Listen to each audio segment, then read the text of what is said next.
ഇപ്പോൾ വരുന്നൊരു വാർത്ത. അബുദാബിയിൽ വാഹനാപകടത്തിൽ 3 കുട്ടികൾ ഉൾപ്പെടെ 4 മലയാളികൾ മരിച്ചു. കോഴിക്കോട് സ്വദേശികൾക്കാണ് ജീവൻ നഷ്ടമായത്. അബുദാബിയിൽ നിന്ന് സൗദിക്ക് പോകുന്ന വഴിയായിരുന്നു അപകടം. ഈ രഞ്ജിത്തുണ്ട് കൂടുതൽ വിവരങ്ങളുമായി. രഞ്ജിത്ത്, സാധാരണ ഈ റോഡ് മാർഗം പോകുന്നവരൊക്കെ ഉണ്ട്, പക്ഷേ ദീർഘദൂരം പോകണം. അബുദാബിയിൽ നിന്ന് സൗദിയിലേക്ക് പോകുന്നതിനിടയിലാണോ ഈ അപകടമുണ്ടായത്? അത് 3 കുട്ടികൾ ആണ് മരിച്ചതെന്നാണ് ഇപ്പോൾ ലഭിക്കുന്ന വിവരം. എപ്പോഴാണ് ഈ സംഭവം നടന്നത്? തീർച്ചയായും ഡോക്ടർ അരുൺകുമാർ, അതിദാരുണമായ ഒരു അപകടത്തിന്റെ വിവരമാണ് വീണ്ടും പുറത്തു വരുന്നത്. സൗദി അറേബ്യയിൽ വാഹനാപകടത്തിൽ 4 പേർ മരിച്ചതിന്റെ നടുക്കം മാറും മുമ്പാണ് രണ്ടാമത്തെ ദുരന്തം കൂടി ഉണ്ടായിരിക്കുന്നത്. അബുദാബിയിൽ വാഹനാപകടത്തിലാണ് 4 മലയാളികൾ മരിച്ചത്. 3 കുട്ടികളും ഒരു സ്ത്രീയുമാണ് മരിച്ചത്. മരിച്ച 3 കുട്ടികളും സഹോദരങ്ങളാണ്, ഒരു കുടുംബത്തിലെ അംഗങ്ങളാണ്.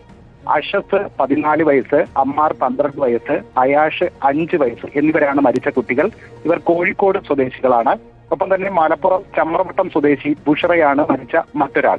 ഇവർ ഹൗസ് മെയ്ഡായി ഈ കുടുംബത്തിനൊപ്പം ഏറെക്കാലമായി ജോലി ചെയ്യുകയായിരുന്നു. ഇവർ ഒരുമിച്ചുള്ള യാത്രക്കിടെയാണ് അപകടമുണ്ടായത്. കുട്ടികളുടെ മാതാപിതാക്കൾക്ക് ഈ അപകടത്തിൽ പരിക്കേറ്റു. ഇവരെ ഇപ്പോൾ അബുദാബിയിലെ ആശുപത്രിയിൽ പ്രവേശിപ്പിച്ചിരിക്കുകയാണ്. ലിബ ഫെസ്റ്റിവൽ കഴിഞ്ഞ് മടങ്ങുന്ന വഴി അബുദാബി ദുബായ് റോഡിൽ ഷഹാമയ്ക്ക് സമീപമാണ് ഈ ദാരുണമായ അപകടമുണ്ടായത്.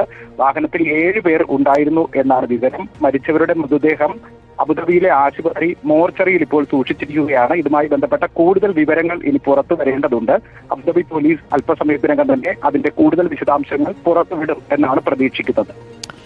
Thank you. രഞ്ജിത്താണ് വിവരങ്ങൾ നൽകിയത്. അബുദാബിയിൽ നിന്ന് സൗദിക്ക് പോകുന്ന വഴിയായിരുന്നു ഈ അപകടമുണ്ടായത്. 4 പേർക്കാണ് ജീവൻ നഷ്ടപ്പെട്ടത്.